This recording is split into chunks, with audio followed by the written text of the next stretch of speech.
बेटा, खाना खाने वक्त फोन इस्तेमाल करना खाना खाने के आदाब के खिलाफ है।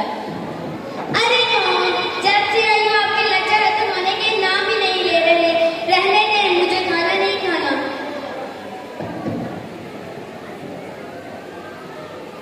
सिद्रा, सिद्रा रुको, सिद्रा।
इस्लामिक मॉडल स्कूल, दीनी और नस्ली तालीम का हसीन इब्तिदा।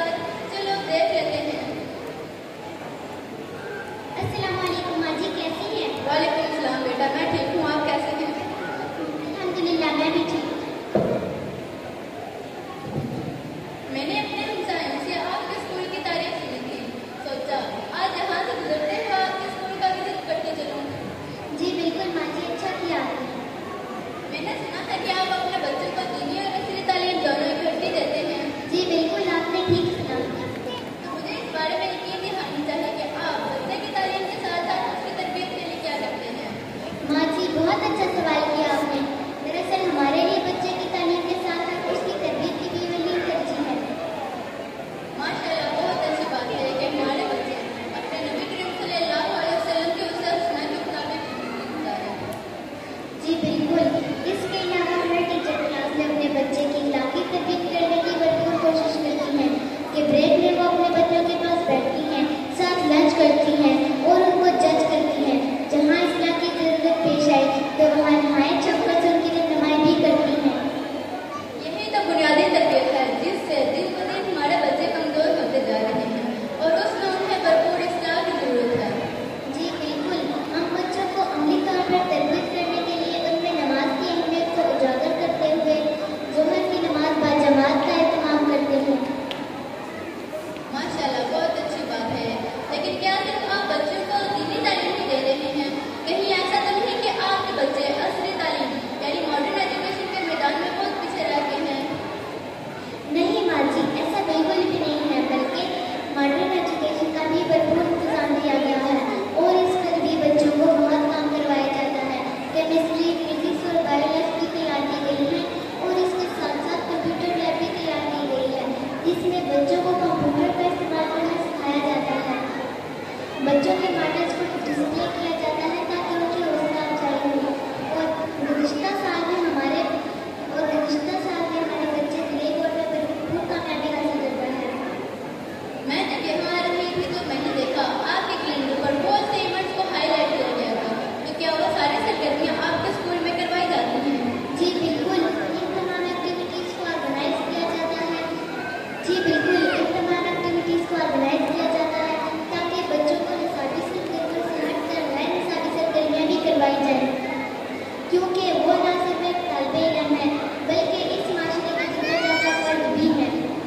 या तो हम बच्चे की पढ़ाई में दिलचस्पी पैदा ही नहीं कर पाते और कुछ तो किताबी कीड़ा ही बन जाते हैं। जी बिल्कुल, आइए मैं आपको बच्चों के मॉडल दिखाती हूँ जो आज डिस्प्ले किए जाएंगे।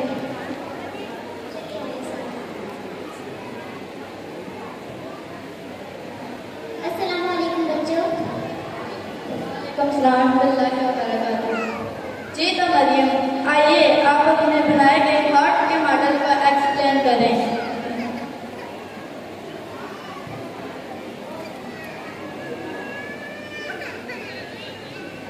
The function of heart is to pump blood throughout the animal's body.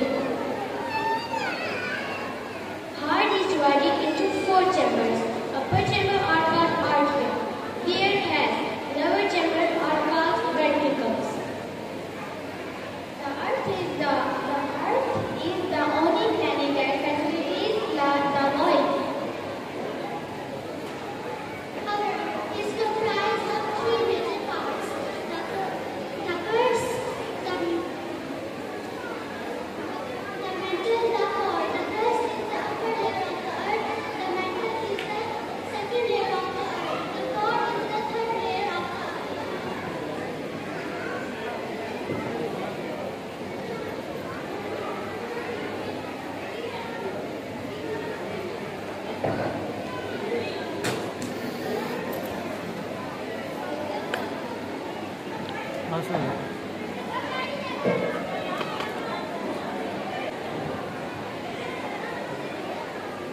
मोअज़्ज़ज़ सामीन, औलाद को अल्लाह ने आज़माइश कहा है तो उनकी तालीम और तरबियत भी एक आज़माइश है। क्या हम उन्हें एक अच्छा इंसान, ईमानदार, शाही और मुकम्मल इंसान बना पाते हैं या नहीं? आज के इस पुरफितन दौर में बच्चों की तालीम और तरबियत और भी बड़ी आज़माइश बन चुकी है। सिर्फ उन्हें महंगे स्कूलों में तालीम दे देने से ये बात पूरा नहीं हो जाता, बल्कि उन्हें एक ऐसा माहौल दिया जाए जहाँ उनकी तरबियत अपने नबी करीम सल्लल्लाहु अलैहि वसल्लम के उसूल के मुताबिक की जाए, जहाँ न सिर्फ उनका मकसद डिग्रियाँ हासिल कर लेना हो, बल्कि वो जिंदगी के हर अदब का रहना हो। बड़ों से बात कैसे करनी है, छोटों के साथ शफ़क़त से कैसे पेश आना है और अपने उस्ताद का अदब कैसे करना है, और ये कि वो जिंदगी को कामयाब तरीके से गुजार सके। इंशाअल्लाह आइए हम सब अपने बच्चों की तालीम और तरबियत के मामले में जरा गहरी सोच से काम लें और उनके लिए एक ऐसे इदारे का इंतखाब करें जहाँ उनकी तालीम के साथ साथ उनकी तरबियत पर भी गौर व फिक्र की जाए। ऐसे इदारे का इंतखाब करें जहाँ उनकी तरबियत पर भी गौर व फिक्र की जाए और उनकी तरबियत को न सिर्फ इदारे के साथ महसूस कर दे, बल्कि वो औकात जब बच्चे घर में आपके पास हों तो आप भी उनकी तरबियत को मौजूद खाते रखें, क्योंकि हमारे बच्चे हमारी कामयाबी का जरिया भी हैं, हमारी तबाही की वजह भी बन सकते हैं। अगर इस सूरत में उन्होंने रोज़े क़यामत अल्लाह से हमारी तरबियत के हवाले से गिला कर दिया तो मैं उम्मीद करती हूँ मुझे और आपको अपने बच्चों की तालीम और तरबियत के हवाले से अलग से इस्लाम हमारे रसूल का इंतखाब करते हुए कोई हिचकिचाहट महसूस नहीं होगी, क्योंकि दुरुस्त फैसले ही जिंदगी